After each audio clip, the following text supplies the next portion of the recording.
तीन चीज़ें हैं। एक तो एक रेस्पॉन्स नोट है, दूसरा उसमें हम retired justice V Gopala Gowda का एक लीगल ओपिनियन जो हम उनसे पूछे 5 क्वेश्चन के ऊपर, वो भी हम उसमें देंगे। और तीसरा हम उसमें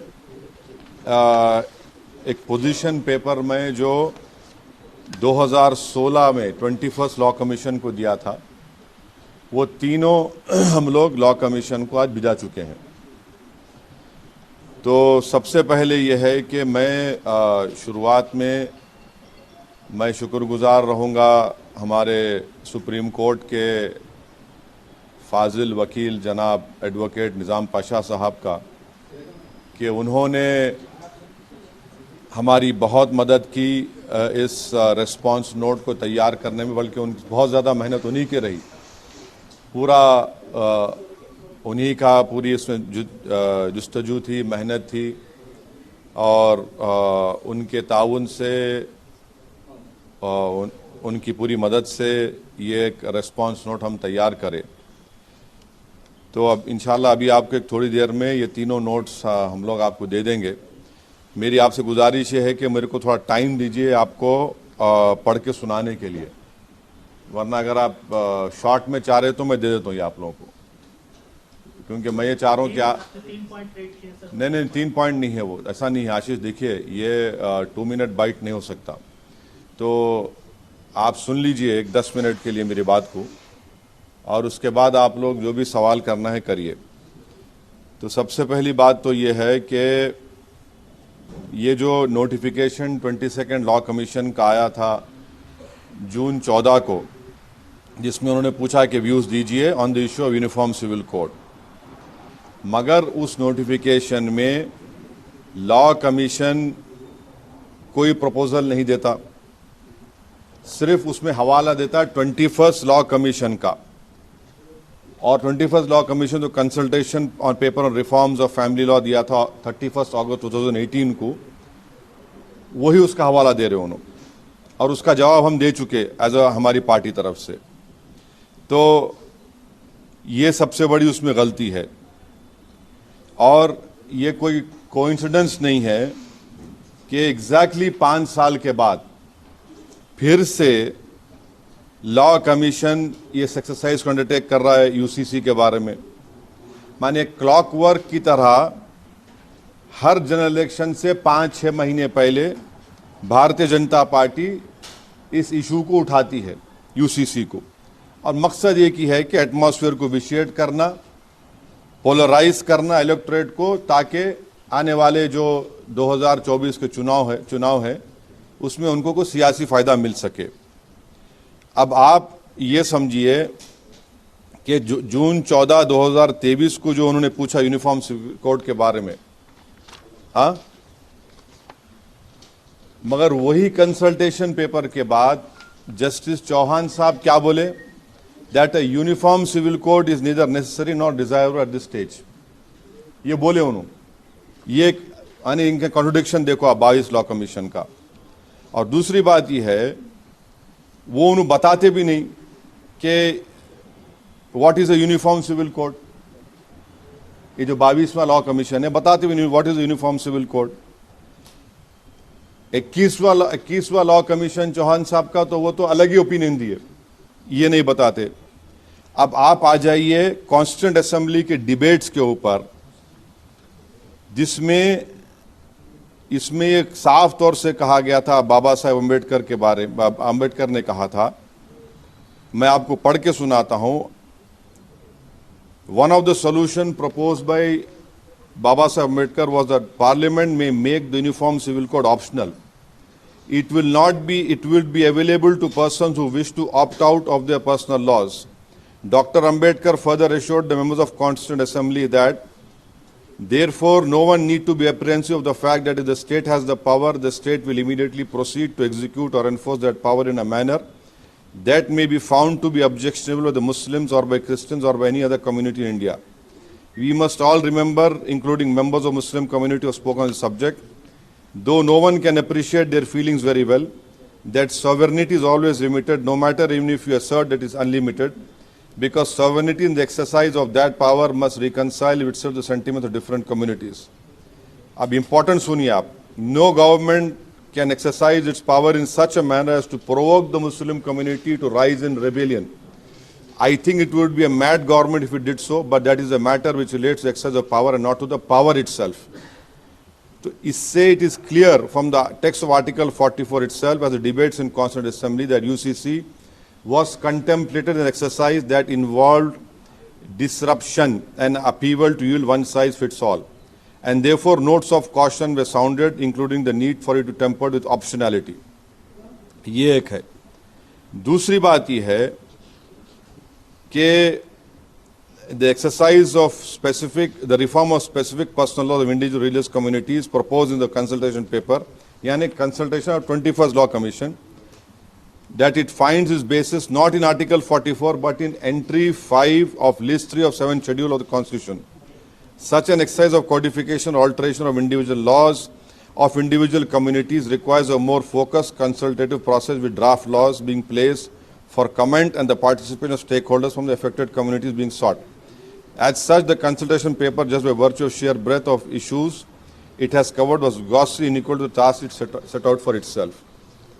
अब आप ये देख लीजिए, इसका तो कोई कॉन्स्टिट्यूशनल बेसिस नहीं है, मगर हमारा मानना ये है कि ये एक पॉलिटिकल एक्सरसाइज हो रही है, एक गैर ज़रूरी के एक माहौल को मुल्क में पैदा करने के लिए लोकसभा इलेक्शन से पहले, ताकि जो तवज्जो है जनता की गरीबी के ऊपर, बेरोज़गारी के ऊपर, महंगाई के ऊपर, चाइना जो ज़मीन पे हमारे कब्ज़ा करके बैठा उससे तवज्जो हटा दिया जाए. और हमारा मानना ये, हमारा एप्रीहेंशन ये है कि deliberately uniforms, there is a reasonable apprehension that by deliberately confounding the difference between UCC on the one hand and piecemeal reform of family law on the other, the present government wishes to avoid political consequences of obliterating the diverse customs prevailing in various Hindu communities that are presently protected under various applicable statutes, avoid dealing with tribal practices that have been granted protection or a constitutional scheme, and skirt the issue of tax benefits available to Hindu undivided family, each of which is necessary concomitant of a UCC that is enforced throughout the territory of India. Instead, it is reasonably feared that such an exercise will merely isolate Muslim personal laws and subject them to a reform process solely for political gain, and justify this process as being in furtherance of mandate Article 44, thus claim fulfillment of election promise. अब आप ये देख लीजिए, अब ये उत्तराखंड में जो हो रहा है, एक कमेटी बनाई गई, committee of experts on laws regulating personal civil matters, UCC Uttarakhand, वो एक नोटिफिकेशन दिए 27 मई 22 का. हमारा मानना ये है, it is not in furtherance of article 44 of the Constitution. Any code of law applicable only to one state is by its very definition not uniform throughout the territory of India, which is the clear language of Article 44. Therefore, it is clear that both at the center as well as the state level, the bogey of UCC is being raised only to target the Muslim community and polarize the atmosphere of political mileage.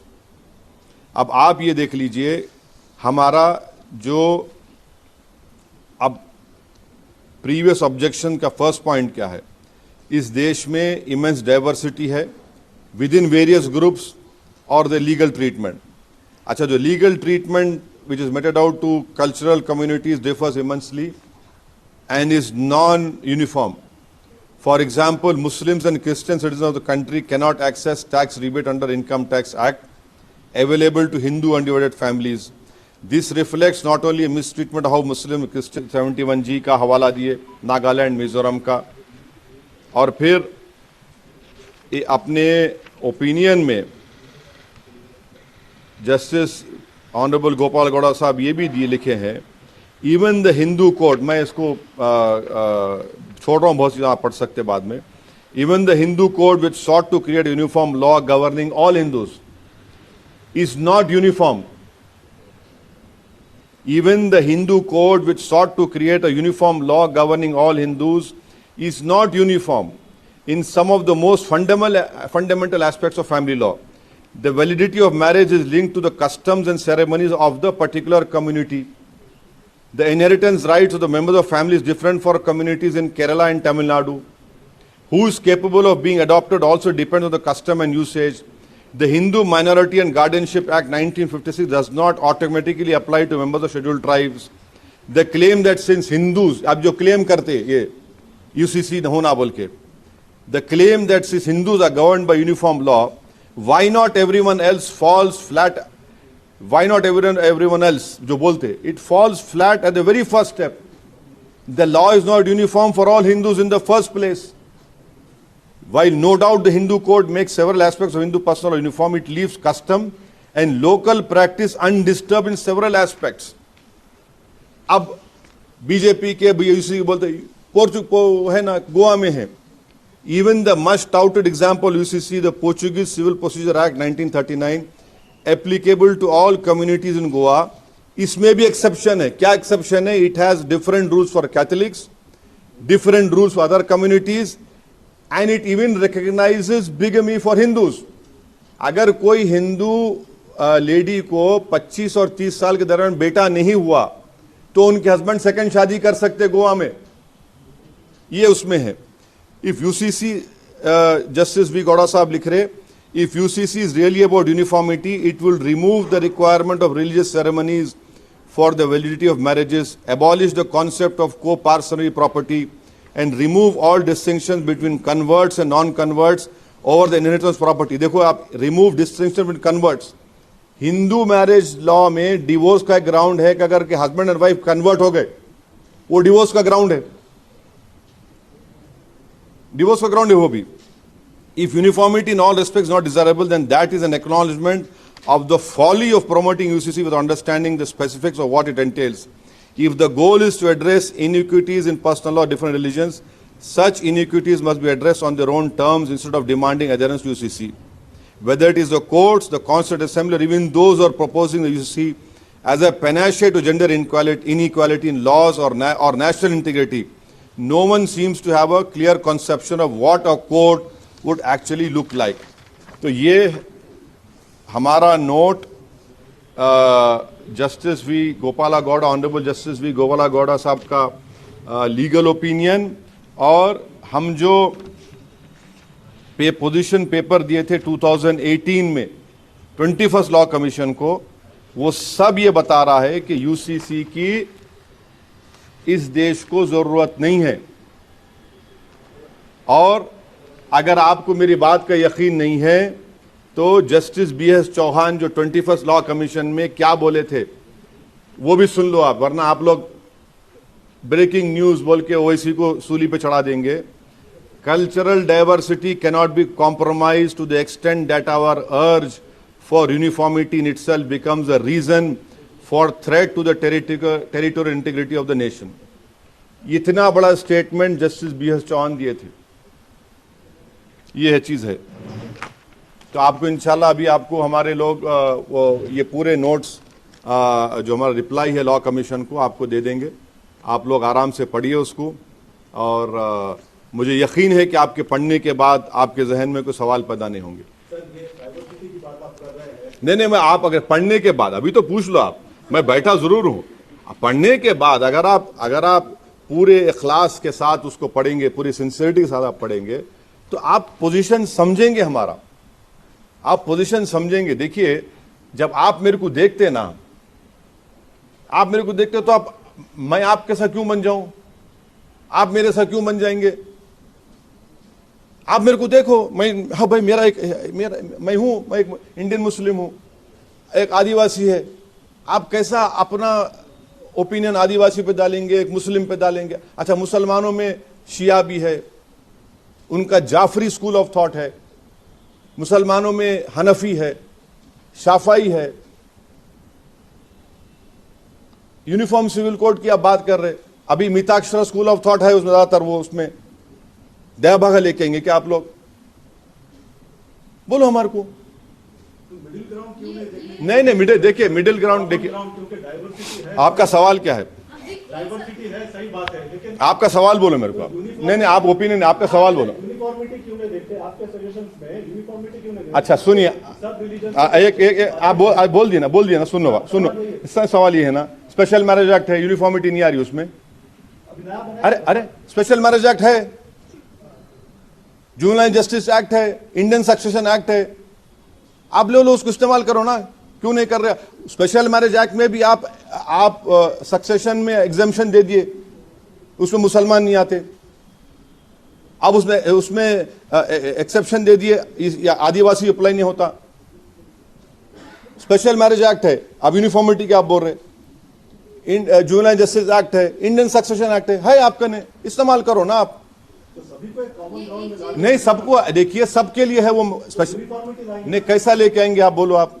आप suggestion नहीं, अरे आप देखिए, law commission तो कुछ सामने रख रहा ही नहीं। 21 लॉ कमीशन जो वर्किंग पेपर रखा था, उसके बाद उन्होंने खुद बोल दिए, the cultural diversity can not be compromise to the extent that our urge for uniformity itself becomes a reason for a threat to the territorial integrity of the nation. आप uniform की बात कर रहे, जस्टिस BS चौहान अपनी report में बोल रहे कि uniformity itself becomes a reason for a threat to the territorial integrity of the nation. हाँ गोवा की बात कर रहे थे, हम बात कर रहे थे, आपने कहा कि पोर्चुगीज लॉ की और 25 से 30 साल महिलाओं के अगर हाँ इस तरीके के जब लॉ है जिसमें दिख रहा है कि साफ तौर पर कि यहाँ गलतियां हैं, तो या फिर उसको सुधारने की जरूरत है। अगर अच्छा, राइट्स की बात करते हैं, अच्छा, महिलाओं के लिए भी राइट की बात करते हैं, तो फिर क्यों ऐसे कानून को क्यों आप? अरे आप बीजेपी से सवाल करिए ना, ये बीजेपी की सरकार गोवा में है। एक मिनट सुनिए, देखिए, बीजेपी का CM बोल दो, चलो हम निकाल देते पोर्चुगीज एक्ट, चलो निकालो ना भाई। आप सत्ता में आप है, मैं नहीं हूं, पावर में आप है। आप गोवा में खड़े रह के आज बोल दो, हम निकाल देते। बोलिए गोवा में आप खड़े रह के नागालैंड में जाके बोलो, नागालैंड में आज भी CRPC अप्लाई नहीं होता, नागालैंड में बोलो आप, चलो। अच्छा, वो भी नहीं करते ना, आप चलिए आदिलाबाद में हमारे जो गोंड ट्राइब्स है उनको बोलो, हम लाएंगे। हिम्मत है तो बोलो। प्राइम मिनिस्टर मोदी आके बोलना, गोंड ट्राइब्स में खड़े रहके हम UCC लेके आएंगे। अच्छा, वो नहीं कर सकते, सुनिए, वो नहीं कर सकते, मध्य प्रदेश में कर दो आप, तब तो चुनाव है, मध्य प्रदेश के ट्राइबल्स को बोल दो आप, चलो।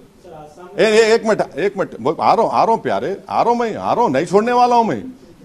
सुनो तो सही, आप मुकम्मल करने दो।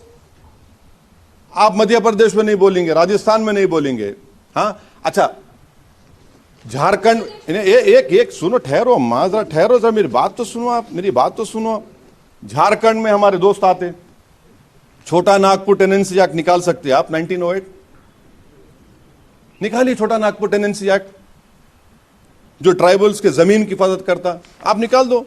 संताल प्रगनस टेनेंसी एक्ट है झारखंड के संताल ट्राइब के लिए, निकाल दो आप, चलो बोलो झारखंड जाके, अभी आप बोलिए ना। आप क्यों नहीं बोलते? आप वो भी नहीं बोलना चाह रहे। आप सिर्फ करना क्या चाह रहे कि मुसलमानों को टारगेट करो बस। मैं इसीलिए बोल रहा हूं आपको, UCC जब आएगा, इस लगेगी आग तो आएंगे सब घर इज्जत में। यहां हमारा मकान थोड़ी है। और मैं क्यों बोल रहा हूं आपको, आप लोग मेरे से काबिल है, आपको मेरे से बेहतर हिंदू मैरिज एक्ट मालूम। इसमें आप लोगों की शादी भी हो गई, बहुत से लोगों की होना बाकी है, बाज लोगों की होना बाकी है। अब सेक्शन 5 हिंदू मैरिज एक्ट क्या है? इसमें marriage is not permitted between parties who are sapindas. वालिद की तरफ से 7, मम्मी की तरफ से 5, मगर उसमें क्या करे, there is an exception carved out if there is a custom or usage. ये क्या बात है भाई? अब ये चले जाएंगे ना, फिर UCC आया तो रहता क्या, बोलो आप? नहीं रहता ये। फिर आप आ जाइए section 7, ceremonies of Hindu marriage. This section allows marriage of Hindus to be solemnised in accordance with the customary rites and ceremony of the marrying parties, वे भी चले जाता।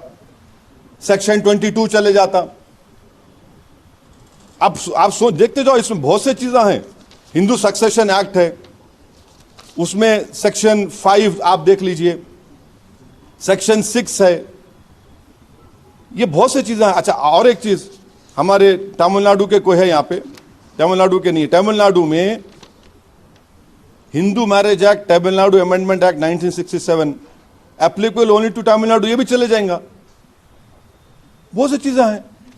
आप लोग देखिए, आप लोगों को हम ये बोलना चाह रहे, यूनिफॉर्मिटी और कॉमन लॉ में फर्क है। बाबा साहब अंबेडकर क्या बोले, इसको मैंडेटरी मत बनाओ, ऑप्शनल बनाओ। पढ़ो आप डिबेट्स को, वो बीजेपी पढ़ना नहीं चाहती उन चीजों को। केरला के गवर्नर आरिफ मोहम्मद खान का कहना है कि यूसीसी का मतलब न्याय की समानता है। मैं राजनीतिक देखिए, गवर्नर उनको गवर्नर रह के एक गवर्नमेंट की तायद नहीं करनी चाहिए। उनको गवर्नरशिप से रिजाइन करके ऑफिशियली बीजेपी का खंडवा पहन के बीजेपी की बात करो। आप गवर्नर रह के ये सब आप बातें, आपको अगर गवर्नमेंट का स्टैंड सपोर्ट करना है प्राइम मिनिस्टर का, तो आप रिजाइन कर दो गवर्नरशिप से, आप बीजेपी के मेंबर बन जाइए और बोलिए सब बातें। एक मिनट, एक You accept all our religious personal laws, scripture-based and cultural conventions-based. I don't know. Do one minute. I have not understood. What do you mean? I accept. No. You tell me. What do you rephrase that question? Please rephrase that question. Don't make me accept which I don't accept. Okay. एक minute उनको मैं बोल। Modern era, when we are talking about a secular democratic party, country, with population, 55% of Indian population is below 30 years. So सारी युवा वो चाहती है कि उनके social attitudes and social aspirations, international and global practices से मुताबिक रहो, irrespective of religion, class, caste and gender. So what is your question? You are making a point. We are, how are you addressing the issues of the youth? Number one. Baby producing country, sir. We are a baby producing country with 55% population. Okay, right. Now, no, I understood. You are talking about a demographic dividend which India has, number one, right? I want to ask this government, what have they done? If 50% of population at the age of 28, how many jobs have they given? What have they done? In last 9 years, what have they done? And this demographic dividend will not last forever. It will last till 2040 only. No other country in the world has a demographic dividend. And how do you take forward this demographic dividend and turning it India into superpower is by you giving them jobs.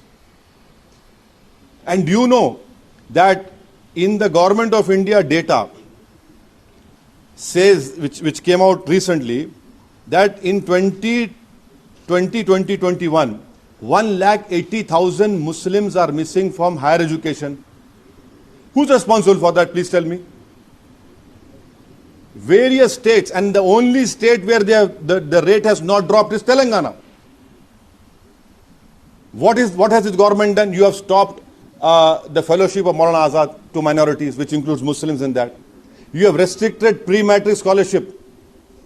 Every empirical data says that the dropout happens at the primary level. You have stopped giving scholarship.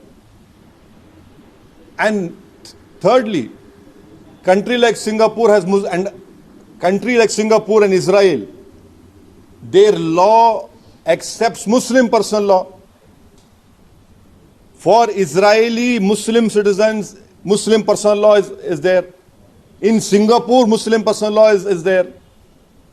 This argument of a Prime Minister or BJP, do Qanun, I happened to study in England, fortunately, and I have a degree to show, wherein in Scotland has a different CRPC, England has a different criminal procedure. US, every state has different laws. Our country has different laws. Different laws are there every state का हर जगह पर है. UP में तो अब आया ना anticipatory bell का, पहले तो था भी नहीं वो. So it is the responsibility of the government to look at this demographic dividend. But why do you want to finish off this pluralism?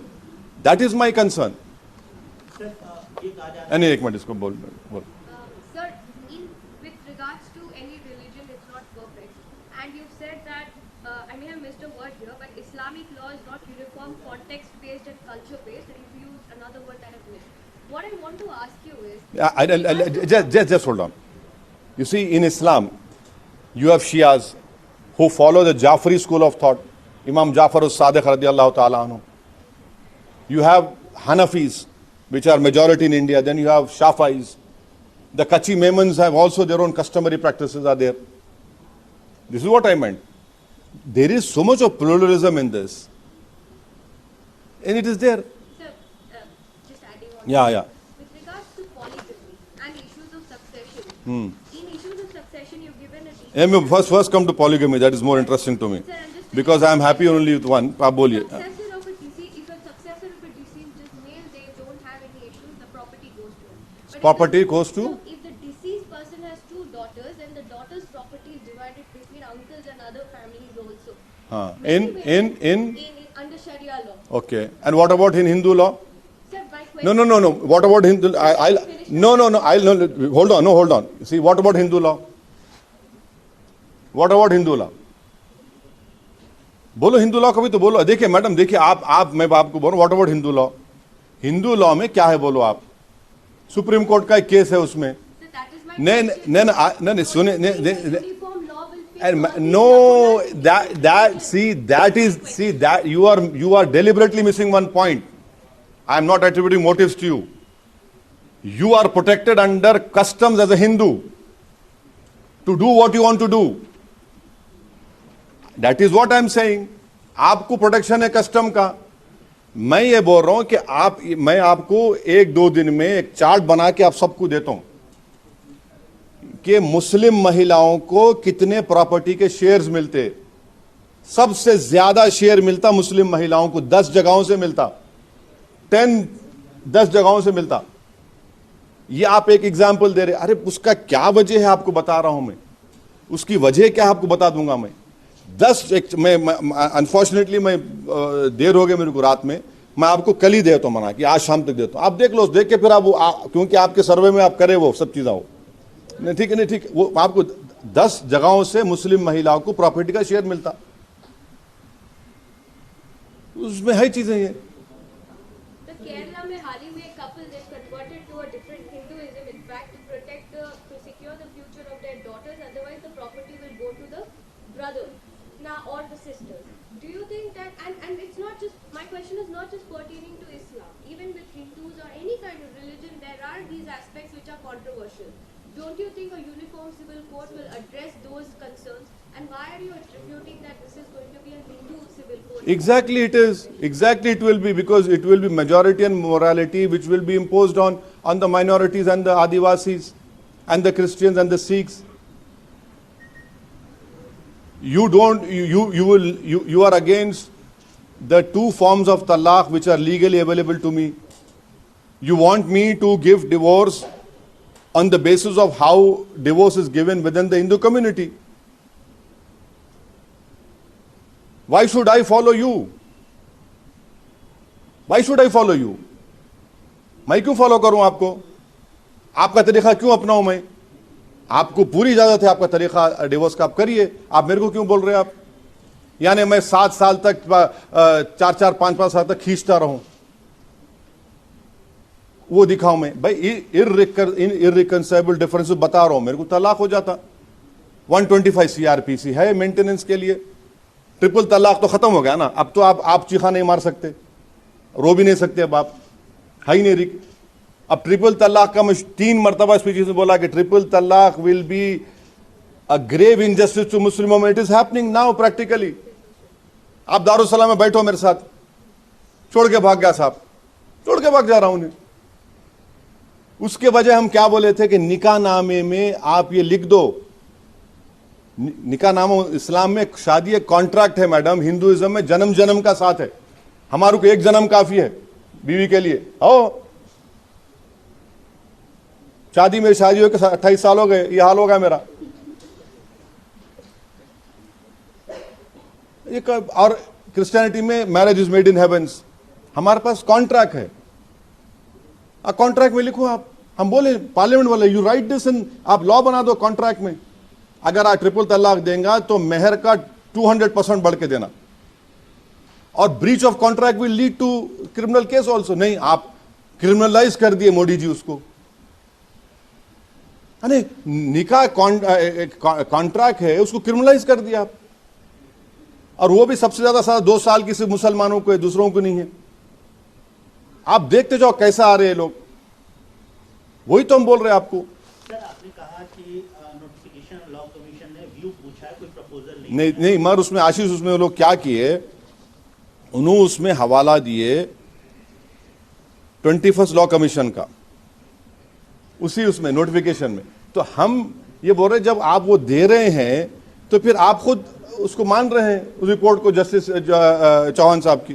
इसी से लगा सवाल है सर, ये कहा जा रहा है कि उत्तराखंड का, जिसका आपने भी जिक्र किया, उत्तराखंड का जो ड्राफ्ट है यूसीसी का, वो कहीं ना कहीं सेंट्रल का जो केंद्र सरकार का जो है लॉ कमीशन का जो ड्राफ्ट है वो उससे पिक किया हुआ, उसके ऊपर बेस्ड है। नहीं आपने उत्तराखंड के ड्राफ्ट को देखा है? नहीं उत्तरा देखिए, जस्टिस वी गोपाला गौड़ा साहब का ओपिनियन का लास्ट लाइन पढ़ रहा हूं।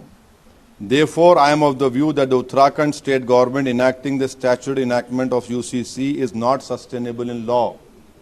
आप यूसीसी नहीं बना रहे उत्तराखंड में, आप सिर्फ पर्सनल लॉज को जो कंकरेंट लिस्ट में उसको अमेंड कर रहे हैं आप।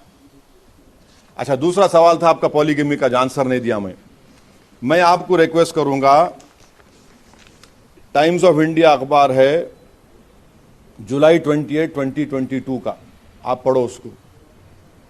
उसमें क्या लिखा हुआ है कि पॉलीगमी 1.9 मुस्लिम्स में है, 1.3 हिंदूज में है, 6% का फर्क है, दूसरे कम्युनिटी 1.6 है। अब यहां पर एक बात मैं आपको बताना चाह रहा हूं, इस्लाम में और नॉन मुस्लिम्स में सेकंड वाइफ है तो सेकंड वाइफ नहीं मानते उसको मिस्ट्रेस बोलते। इस्लाम में सेकंड वाइफ है और उसको राइट टू मेंटेनेंस मिलता, अलग घर मिलता। दूसरे आप सेकंड वाइफ रख रहे, उन्होंने आपके वाइफ नहीं है, उन्हें मिस्ट्रेस है। तीसरी बात, अभी सुप्रीम कोर्ट ये डिसाइड करने वाला है कि शादी मर्द में हो सकती है, औरत में हो सकती है। क्या सुप्रीम कोर्ट अभी डिसाइड करने वाला है वेदर एक मर्द दूसरे मर्द से शादी कर सकता, क्या एक औरत दूसरे औरत से शादी कर सकती, क्या अभी सुप्रीम कोर्ट डिसाइड करने वाला है। चौथी बात यह है, आप लिव इन रिलेशनशिप को लीगल कर दिए ना, लिव इन रिलेशनशिप को लीगल कर दिया आप। जब वो लीगल कर दिया फिर इसके पीछे क्यों पड़े हुए भाई आप? यानी अगर उन्हें शादी कर लिया, फर्ज करिए, मगर बोलता मैं लिव इन रिलेशनशिप करूंगा, मुर्गी कैसे चोंच मारते रहता हर जगह पे उन्हें, वो मर्द वो भाई शादी कर लिए ना, लिव इन रिलेशनशिप में हूं मैं, आप अलाउ कर दिए, आप अलाउ कर दिए उसको। ये तो आप लीगली, आपको व्यू पॉइंट बोल रहा हूं मैं, आप पॉलीगमी बोलते हैं। नॉर्थ ईस्ट में पॉलीएंड्री है, सुप्रीम कोर्ट में केस भी है। क्या पॉलीएंड्री क्या है? एक औरत 4-4, 3-3 मर्द से शादी करती। यह है कल्चर का हिस्सा है उनके। आप ऐसा शॉक मत हो जाइए, ये उनके कल्चर का हिस्सा है, पॉलीएंड्री है उसमें। अब टीवी पे बैठने वाले मुसलमान 4 शादियां, अरे क्या पॉलीएंड्री के बारे में बोलो, ये है, ये हिस्सा है, ये भारत का कल्चर है, ये ट्राइब्स का कल्चर है ये। और नॉर्थ ईस्ट में आप प्रॉपर्टी का बोले, आप ये बात क्यों नहीं पूछते मेरे से? नॉर्थ ईस्ट में एक ट्राइब में सबसे छोटी बेटी को बाप की पूरी जायदाद मिलती। अब क्या हुआ बोलिए उसका, सबसे छोटी बेटी को। डिफरेंट, यही तो भारत की खूबसूरती है। आज इंडिया में ट्राइबल्स की आबादी 2011 में 9 करोड़ बताए थे, अब कम से कम 11.5 करोड़ की आबादी है। आप करना क्या चाह रहे हैं इस देश में? करना क्या चाह रहे हैं बीजेपी इस देश में? नहीं, कैसा लाएंगे आप? उनको एक ऑब्सेशन है, 1 नेशन 1 इलेक्शन, 1 नेशन 1 टैक्स। अब तो मोदी जी बोल दिए 1 नेशन 1 फर्टिलाइजर। अब क्या बात है, फर्टिलाइजर हो सकता है क्या पूरे इंडिया में? अच्छा, और एक चीज आप लोगों को बता रहा हूं, आप कानून बना दिए ना, अब आप ये बताइए कि 9 मिलियन गर्ल्स आर मिसिंग 2000 से 2019 तक। 9 million girls are missing in India from 2000 2019। हम फीमेल इनफेंटिसाइड का कानून बना दिए। 86% उसमें किसके है बोलो आप, किसके मुसलमानों के है क्या? बोलिए ना। हम जो यूसीसी की बात करते, जो महिलाओं की मोहब्बत की बात करते, बोलो फिर। ये 9 मिलियन यानी करीब करीब उत्तराखंड की आबादी हो जाती, मिसिंग है। देख लिए बच्ची है, निकाल दो पेट से। सर आपने अभी एक डेलीगेशन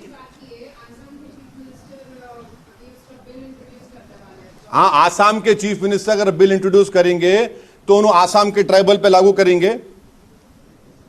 आसाम के चीफ मिनिस्टर जो जितने ट्राइबल्स हैं आसाम में उन पे लागू करेंगे। पॉलीएंड्री को निकाल देंगे उन्होंने। देखिए उनका क्या, देखिए वो लोग सिर्फ एक आंख से देख रहे बस, और उस आंख में क्या हेट्रेड भरी हुई मुसलमानों के वास्ते। उस आंख में हेट्रेड भरी मुसलमानों के वास्ते। आप आसाम के ट्राइब्स पे लागू करेंगे क्या लॉ, बताओ आप? वो आप आसाम के बोडोस पे लागू करेंगे क्या कानून? वो हमारे को बताओ भाई आप। नहीं अरे आप बोलिए ना। आप सिर्फ मुसलमान को दिखा रहे, आप बोलिए पूरे आसाम में बोडोस पे लागू होगा, जितने गारोज है, ट्राइब्स है, उन पे सब पे लागू होगा। बोलो आप, हम बोलिए। आप एक मणिपुर में, मणिपुर जल रहा, प्राइम मिनिस्टर नाम नहीं ले सकते उसका। 300 चर्चेस को जला दिए वहां पर मणिपुर में। Sir, when you're talking about नहीं बोलिए, एक minute. Sir, assuming BJP is going to, and the center is going to table the bill in the parliament in August, if BRS decides to abstain from voting, how would you take it? You see, I cannot answer for any other political party. We have met the Honorable Chief Minister, a delegation comprising of the members of Muslim Personal Law Board, members of Telangana, and the religious organization heads of Telangana had met the Honorable Chief Minister, Janab K. Chandrasekhar Rao. He categorically told us, and subsequently the CM has issued a press notification also, which you have carried, wherein the Chief Minister had told this delegation that we will oppose the Uniform Civil Code. I don't know what strategy they will adopt. I cannot speak for what strategy TRS party will adopt, but I hope and I have faith in what the Chief Minister has told us, that they will oppose the UCC. Sir related question One last thing. Irrespective of religion, India is following the common criminal law, sir. So people ask why can't the common civil code be implemented? No, you don't follow common criminal law. No, you don't. You don't. I'm sorry, sir. You are being misinformed. The state government has various amendments to CRPC. No. How can that be common? Many amendments are there to CRPC. State governments have made amendments to CRPC. One amendment which might be there in one state might not be there in another state. So how can it call? No. How can you call it common? IPC is common. No, sir. You cannot run criminal procedure only based on IPC. You have to have CRPC also, na? No. See, that is what I'm saying. You use this argument of procedure, and you use this argument as a Hindu to protect your customs in every law. What is this? You have to understand that procedure and everything, when it comes together, you implement the CRP, you implement the criminal law. CRPC amendment आप हर जगह कर रहे, आप कर रहे नहीं कर रहे? रिलेटेड क्वेश्चन सर, उन्होंने बीआरएस का जिक्र किया। कांग्रेस ने अभी तक यूसीसी पे अपना रुख साफ नहीं किया। इनके नेता कहते हैं कि पहले सरकार के ड्राफ्ट को देखेंगे, उसके बाद तय करेंगे पार्टी का रुख क्या है। कांग्रेस एक मेजर अपोजिशन पार्टी है, वो इस पर इसका स्टैंड जो है क्लियर नहीं है, इसको कैसे देखते हैं? अब क्लियर नहीं है तो फिर अच्छा पैगाम दे रहे आप देश को कि आप क्लियर नहीं है। आप क्लियर नहीं है, अच्छा पैगाम दे रहे आप पूरे आदिवासियों को, क्रिश्चियंस को, जैन्स को, बुद्धिस्ट को, मुस्लिम्स को अच्छा पैगाम दे रहे हैं। हम क्लियर नहीं है भाई, हम खुद कंफ्यूजन में हैं। ऑल्सो सर अपोजिशन यूनिटी की मीटिंग हो रही है क्या? अब उस पर आशीष पे उस पे बात होनी चाहिए। अपोजिशन देखिए अपोजिशन यूनिटी की मीटिंग पे मेरे को मत बोलिए। यूसीसी को क्योंकि मैं अनटचेबल हूं उन लोगों के लिए। अब वो लोग बात करेंगे नहीं करेंगे ये उनके ऊपर मुनस्सिर है, मगर हम बताना ये चाह रहे कि हमारे लिए ये एक इशू है। आप तमाम को अपना अपना स्टैंड क्लियर करने की जरूरत है। ये ऐसा नहीं होता कि running with hare and hunting with hounds नहीं कर सकते आप। पंजाब के जो शाही बस मैं बैठा आराम से, एक के बाद एक आने पूछो पूछो आने पूछो। आप आर्टिकल 44 की जिक्र करें sir, which is a directive principle of state policy, and UCC is included in that. Are you seeking amendment of that? No, I am not seeking any amendment in that. It is there. But why are we forgetting what about those other 19 directive principles? Why don't you impose a ban on alcohol, please? Do it. Please do it. It is part of directive principle. Please ensure that the wealth of this country is divided equally. Our wealth is now 50%, if I'm not wrong, wealth is with 15, 20 individuals. That is also part of directive principle. There are so many directive principles. Why don't you implement that? Why don't you implement that? Why only you're fixed on 144? There are other directive principles. Where is your love for constitution? So your love for constitution is limited to one Article 44. And moreover, please understand, you cannot use Article 44 to take away my fundamental right. That is Article 25 is that one upper caste Hindu was urinating on a tribal. You have laws. Reform has to happen. You have laws that people, dignity, right to dignity is a fundamental right. But you, day in, day out, we had seen a video that one Muslim was made to lick a feet of a person who was beating him black and blue. It is not the laws. How do we change as human beings? Yes, we require laws, but what about the change that should be brought in? You have laws on murder and kidnapping, but Nasir and Junaid were picked up and burned alive. So don't assume that laws will get you desired result. It is a society which needs to be transformed, reformed. How do you change? And the change should happen from within. Laws है आपको, बना रहे laws आप। अच्छा, laws के implementation में क्या हो रहा बोलो आप। आप देखो कि लॉज है आपके पास। एक मुसलमान, कई केसेस है, 9 साल 10 साल जेल में रहते हो यूएपीए में, चाहे कांग्रेस गवर्नमेंट हो या बीजेपी करो, 10 साल के बाद बरी हो जाते। लॉज है। Who will give back that those 9 years 10 years which a Muslim youth has lost? No one can give them back. No one even remembers. Even you don't remember as a media. At the time of the offense, it is blown beyond proportion that this man did that. He's exonerated after 9 years. No one carries, not even a single, kahin to bhi chota news item aata. Laws are there. The laws should be implemented irrespective of what he is there or not there. You see, lastly, to answer your question, you have laws against every crime, but it is not implemented uniformity. Criminal laws are not implemented uniformly. They are implemented selectively against Muslims and Dalits. Uniformity उसमें लेके आओ ना, laws में आप नहीं लेके आते, आप कुछ नहीं लेके आते। अब हमारे पे जो गाड़ी पे गोली चलाए उनकी बेल हो गई, अपील गवर्नमेंट करना, अक्यूज करना। मेरे पे गोली चलाए, बेल मिल गई, और उसकी अपील कौन करना? नहीं करना, मेरे को करना पड़ा सुप्रीम कोर्ट जाके। यही तो बोल रहा हूं, जो लॉज है उसका आप सेलेक्टिव इंप्लीमेंटेशन कर रहे, तो इसलिए सिर्फ 44 का इस्तेमाल क्यों कर रहे मुसलमानों को देखने। मगर आप ये नहीं समझ रहे कि मुसलमान नहीं है यहाँ पर, आप हमारे हिंदू भाइयों को भी तकलीफ होंगी, आदिवासी भाइयों को होंगी, ट्राइबल्स को होंगी, सबको होंगी। जो दयाबागा या मिताक्षर स्कूल ऑफ थॉट वाले हैं उनको भी परेशान होना पड़ेगा, सिखों को परेशान होना पड़ेगा।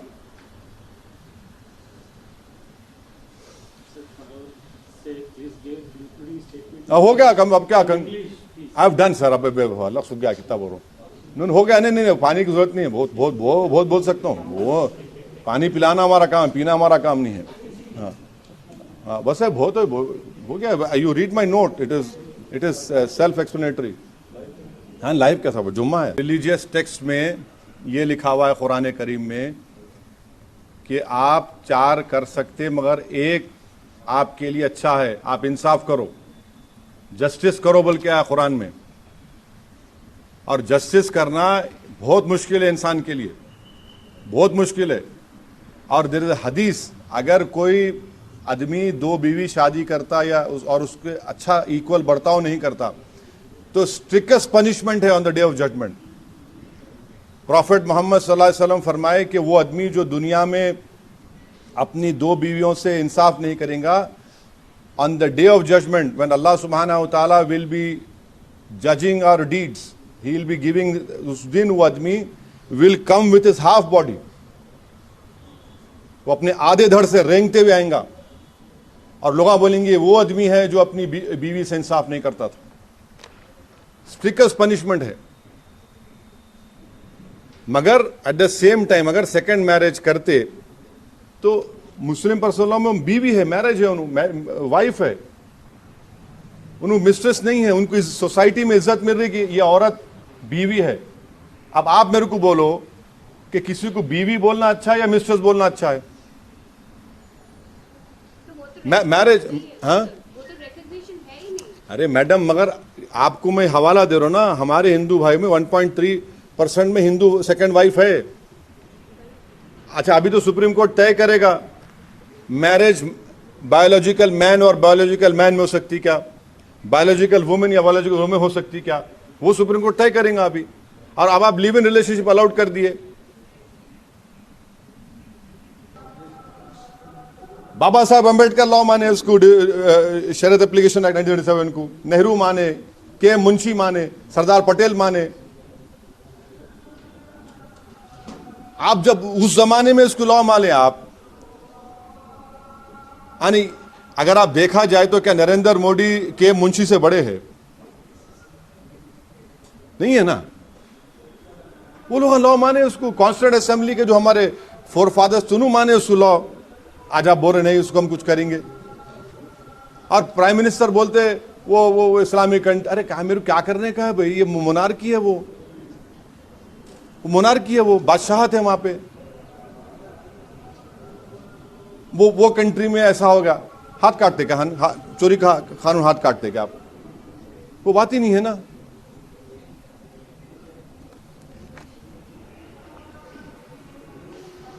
और गांधी 28 अगस्त 1931 को एश्योरेंस दिए थे मुसलमानों को कि उनके पर्सनल लॉ में मदाखलत नहीं होंगी। कांग्रेस अक्टूबर 1937 को बोली थी ये बात, और नेहरू अप्रैल 6, 1937 को ये बात बोले थे। कांग्रेस पार्टी को याद रखना चाहिए चीजों को। आप अपील करेंगे कि मैं अपील नहीं कर रहा हूं, खाली याद दिला रहा हूं। बाज लोग सेलेक्टिव एमनीजिया हो जाता ना, तो याद दिला रहा हूं खाली। Sir, apart from Jagan, have you reached out to anyone else? No, I have not reached out to Jagan in person. I had spoken to their Lok Sabha party leader, and he told me that it is better if I come and meet his leader, that is the CM of Andhra Pradesh, and I will definitely ask for a time and go and meet the Honorable Chief Minister of Andhra Pradesh. हाँ हाँ हाँ, घर तक पानी आया क्या? नहीं,